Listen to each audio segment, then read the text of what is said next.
Welcome back to the Core EM Podcast, core content for anyone, anywhere, and just in time. This is the official podcast of the NYU Bellevue EM Residency Program. I'm Anand Swami Nathan. And I'm Jenny Beck-Esme. So Swami, it's the new year. Any fun New Year's resolutions or plans you want to tell us about? No.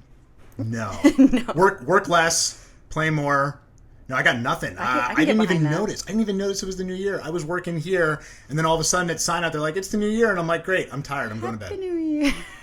So, yeah, when you get into your late 30s and you have 3 kids, New Year's takes on a different meaning. So I always work New Year's so that somebody else can go out and have a good time. That's so nice of you. I am a good person. So this week we continued in our neurology block with an excellent lecture by a third-year resident, Kate Ganley, on recognizing delirium. Sorting out delirium, which is an acute process, from dementia, which is a chronic process, can at times be tricky, but it's a really important skill for the emergency physician because we see huge numbers of geriatric patients in the ED. This can be made all the more tricky because, as we all know, dementia and delirium can coexist. As ED docs, we don't do a good job of identifying delirium. In one 2013 study from Annals of EM, it was found that ED providers misdiagnose delirium anywhere from 50 to 80% of the time. Yeah, and a review of ED delirium in the elderly found that 70 to 20% of patients admitted through the ED will experience some form of delirium. So clearly this is common and we're not doing a great job at identifying it.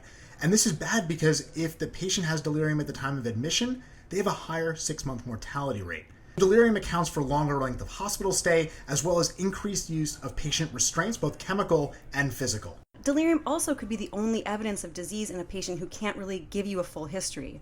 When it is identified, a proper diagnostic workup can be done, and also medications that may worsen the delirium can be avoided, and therapeutic measures that can address the delirium can be started. So let's start with a little review of the basics. Dementia is a highly variable clinical syndrome, but generally is characterized by a gradual decline in cognitive function.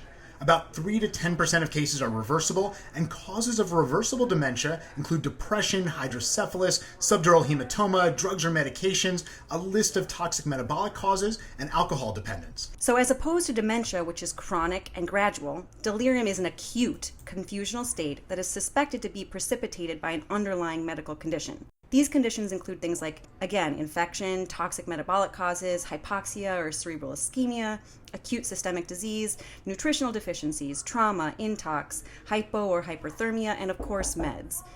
It's characterized by a fluctuating course that involves alterations in consciousness. The most important thing to note about this for us in the ED is that delirium has a fluctuating course, so reassessment is going to be crucial to finding this condition. Another important thing to think about is the variety of ways in which delirium can present.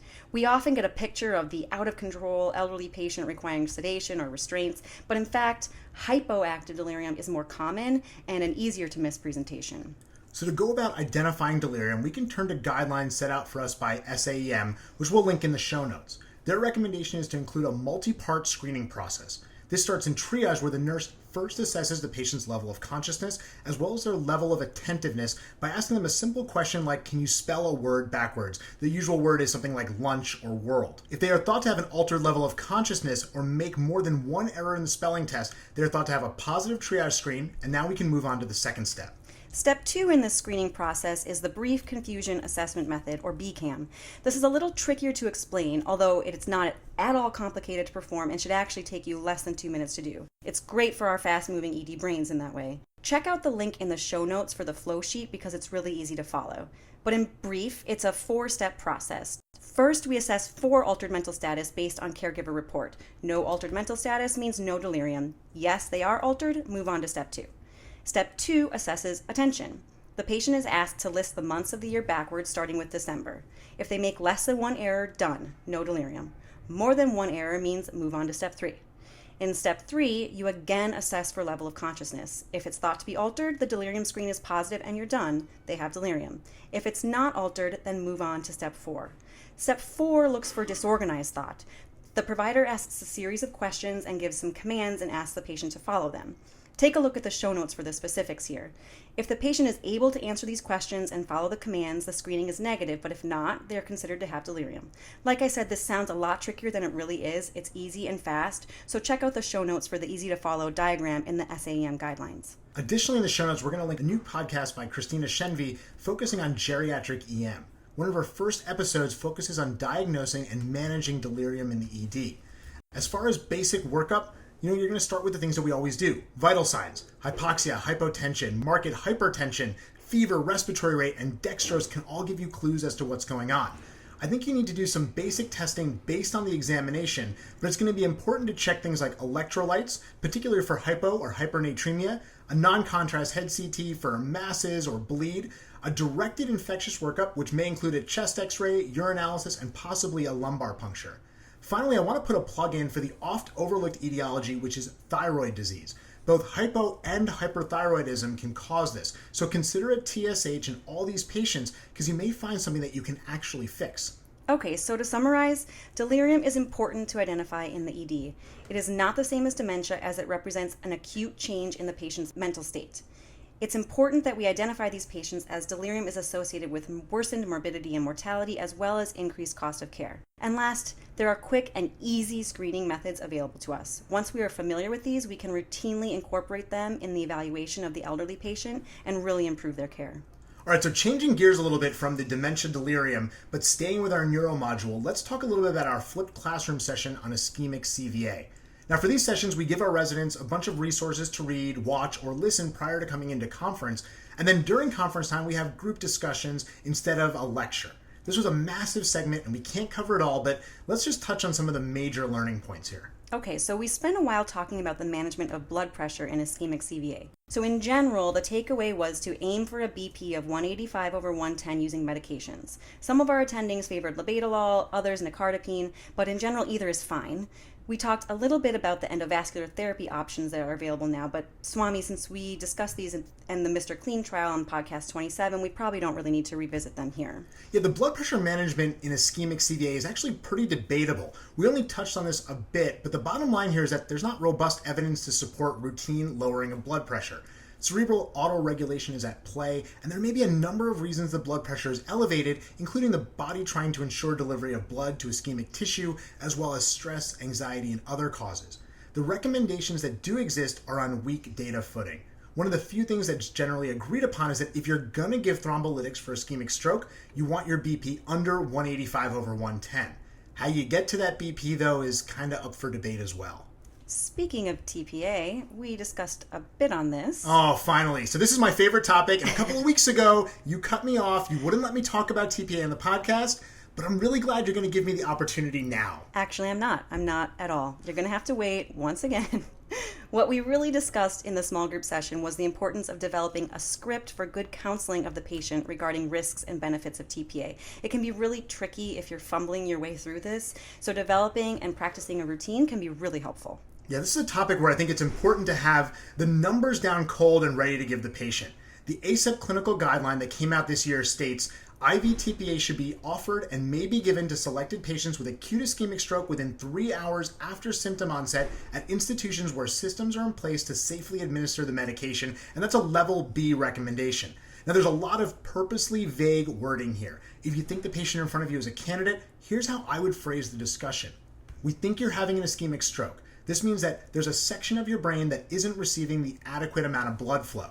We have a drug that works by breaking up clots. In people who present like you, 1 in 8 of them will have a benefit from the drug, which means that 7 in 8 will not have a benefit. That benefit is going to be improved function at 90 days, so in the best circumstance, this drug is not going to fix you immediately.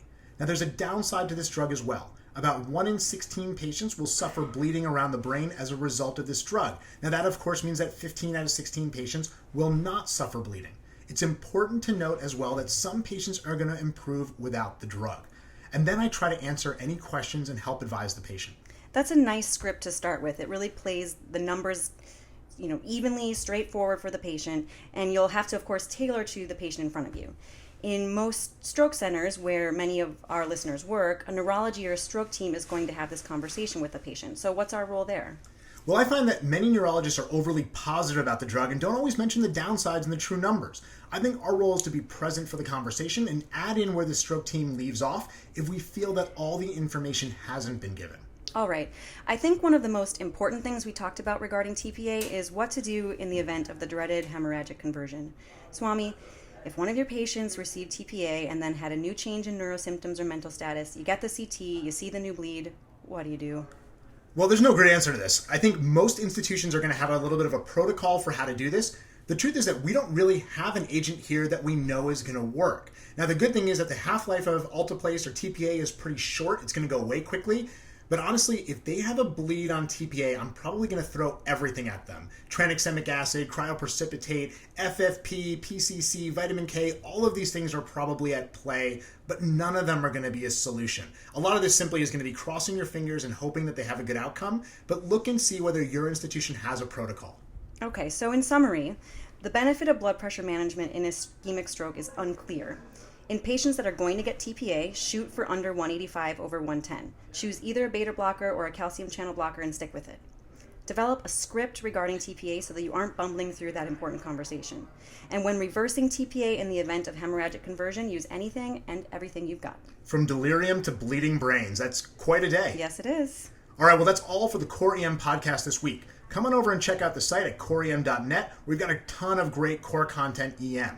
We'll have up a core post this Wednesday on clavicle fractures and a journal update this Thursday on starting buprenorphine treatment for opiate addiction in the ED.